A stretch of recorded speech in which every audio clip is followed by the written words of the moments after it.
എടാ, അടുത്ത ആഴ്ചയോടെ പരീക്ഷ തീരുവാ. പിന്നെ ഇന്നലെ എന്നെ ഒരാൾ കാണാൻ വന്നിരുന്നു. ഗൾഫിലാണ്. ഒരു മുരളീകൃഷ്ണൻ. വീട്ടുകാർ താല്പര്യത്തിലാണ്. എന്നെക്കാള് 10 വയസ്സ് കൂടുതലാ. 1 മാസത്തിനുള്ളിൽ വിവാഹം നടത്തണമെന്നാ വീട്ടുകാരുടെ അഭിപ്രായം. എന്നിട്ട് നീ എന്ത് തീരുമാനിച്ചു? അച്ഛനും അമ്മയും പറയുന്നത് അനുസരിക്കാൻ മനസ്സ് പറയുന്നു. നമ്മുടെ ഈ പ്രായത്തില് മറ്റൊരു എടുത്തുചാട്ടത്തിന് ഞാൻ നിന്നെ നിർബന്ധിക്കില്ല. ഈ അവസ്ഥയിൽ എനിക്കിതേ പറ്റൂ. നിന്റെ ജീവിതം നിന്റേത് മാത്രമാണ്. എന്നാ ഞാൻ പോട്ടെ. All the best.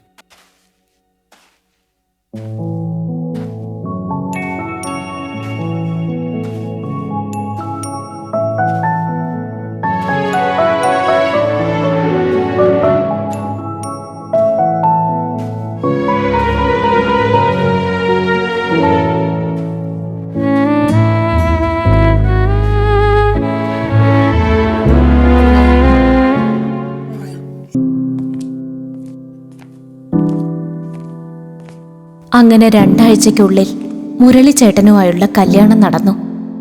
നന്ദൊഴിച്ച് എല്ലാവരും വന്നിരുന്നു.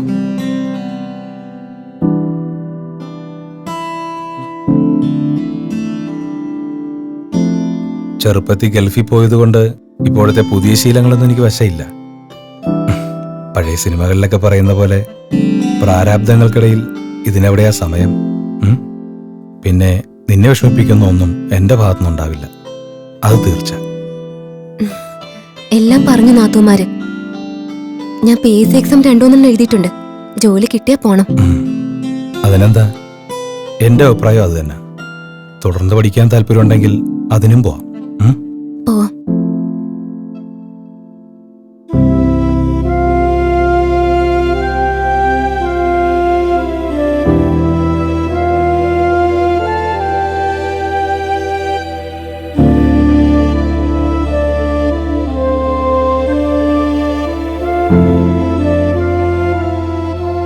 രണ്ട് മാസത്തിനുള്ളിൽ മുരളിച്ചേട്ടൻ തിരിച്ചുപോയി.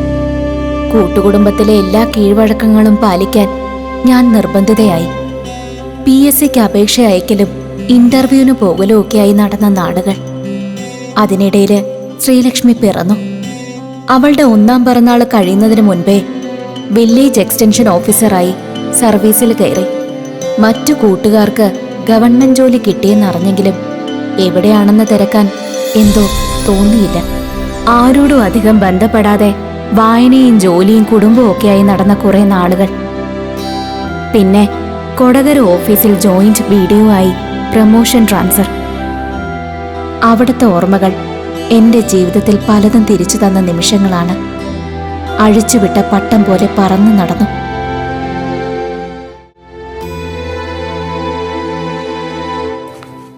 നമുക്ക് പോയാലോ?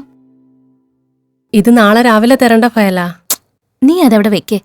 ശരി, നാളെ രാവിലെ മേലുദ്യോഗസ്ഥച്ചമ്മ എന്റെ മേക്കിട്ട് കയറരുത്. ലേറ്റായല്ലോ. ഇന്നിപ്പോ ഇത്രയും വൈകുമെന്ന് വിചാരിച്ചില്ല. എനിക്ക് നഴ്സറിയിലൊന്ന് കയറണമെന്നുണ്ട്. നോക്ക്. മാഡം വരുന്നുണ്ടോ? ആ,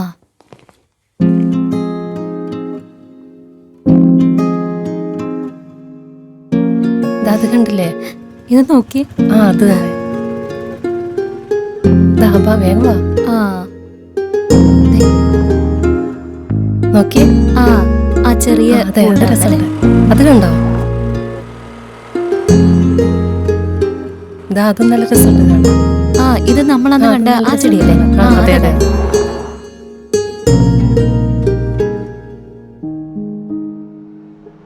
ഹായ് വീണ, ഇതാണ് ഞാൻ പറഞ്ഞ മേഡം ശ്രീകല.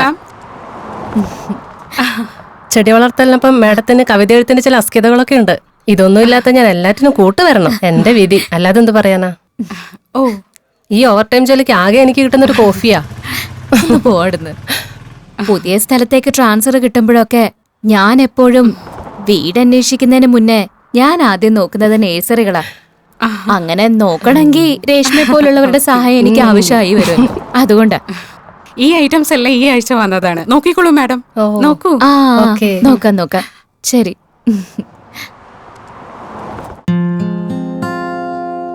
അതവിടെ കിട്ടിയോ? ഓക്കെ. ദേ നോക്കി. അത് നമുക്ക് ഇത് രണ്ടെണ്ണം എടുത്താലോ? ആ പിന്നെ അതെ അതും ആ കൂടെ കൂടെയുള്ളതോ? ഉം. ആ ആ, പിന്നെ വേറെന്താ എടുക്ക? ദേ, വേറെ ആ ഇത് കൊള്ളാല്ലേ? ഉം.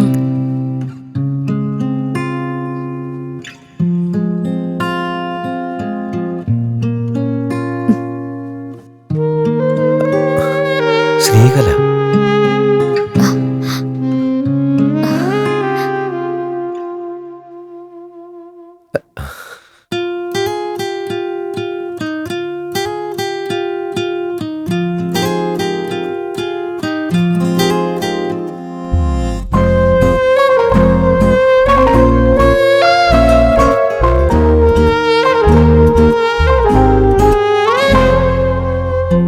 അന്ന് രേഷ്മ പരിചയപ്പെടുത്തിയ വീണ നന്ദുവിന്റെ ഭാര്യയാണെന്നറിഞ്ഞത് പിന്നീടാണ്.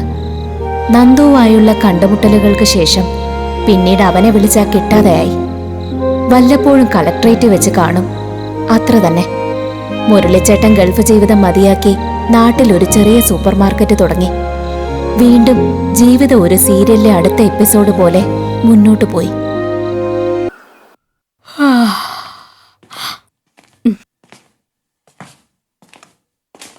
സുമതി, എന്റെ കെട്ടിയോനെവിടെ? മുരളിച്ചേട്ടൻ നടക്കാൻ പോയതാ. ചേച്ചിയെ വിളിക്കണ്ടെന്ന് പറഞ്ഞു. എനിക്ക് വയ്യ. കണ്ണുമുഖം കണ്ടാൽ അറിയാം ഇന്നലത്തെ ആഘോഷമൊക്കെ. ജോലിയുടെ ടെൻഷന്റെ ഇടയിൽ ഇന്നലെ ഒരുപാട് ചിരിച്ചു, കഴിച്ചു, പിന്നെ കുറച്ച് കുടിച്ചു. ഇതൊക്കെ ഒരു സന്തോഷമല്ലേ? ഒരുപാട് ചെറുപ്പായ പോലെ തോന്നി. ഞങ്ങളെപ്പോലെയുള്ളവർക്ക് എന്ത് സന്തോഷം, എന്ത് ചെറുപ്പം. ചിലപ്പോ കെട്ടിയോൻ കുടിക്കുന്നത് കണ്ടാ തോന്നും എന്നെ തല്ലാൻ വേണ്ടിയിട്ടാണെന്ന്. ദോശ ചുട്ടെടുക്കുന്ന പോലെയാണ് ചേച്ചി ഞങ്ങളുടെയൊക്കെ ജീവിതം. ചിലത് നന്നാവും, ചിലതൊക്കെ പൊട്ടിപ്പോവും.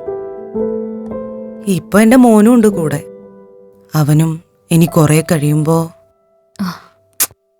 ഒക്കെ ശരിയാവുന്നേ. ആർക്കറിയാം.